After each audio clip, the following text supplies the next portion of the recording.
సంగారెడ్డి జిల్లా సంగారెడ్డి నియోజకవర్గంలోని సంగారెడ్డి 1వ వార్డు బసవేశ్వర నగర్ కాలనీలో కాంగ్రెస్ అభ్యర్థి కుమ్మరి కృష్ణ చివరి రోజు ప్రచారంలో పాల్గొన్నారు. ఈ సందర్భంగా గెలుపు తమదేనని ధీమా వ్యక్తం చేస్తూ జగ్గారెడ్డి నాయకత్వంలో అభివృద్ధి చేసి చూపిస్తారని కాంగ్రెస్ నాయకులు తెలిపారు. ప్రచారంలో జె రవినాథ్, టి ముగులయ్య, గోపాలకృష్ణ, ఎం కిషన్, కసిని భీమరావు, కసిని విక్రాంత్, కసిని మనోజ్ తదితరులు పాల్గొన్నారు.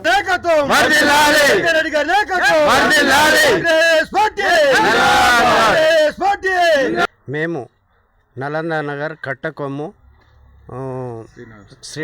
శ్రీనగర్ బండలు ప్రజలు కాంగ్రెస్ తరపు నుంచి కుమ్మరి కృష్ణకు టికెట్ ఇవ్వడం జరిగింది కనుక భారీ మెజారిటీతో చేతి గుర్తుకు ఓటేసి గెలిపించగలరని మనవి చేస్తున్నాను. నా కుమారుడు కుమ్మరి కృష్ణ కాంగ్రెస్ పార్టీ టికెట్ ఇవ్వడం జరిగింది.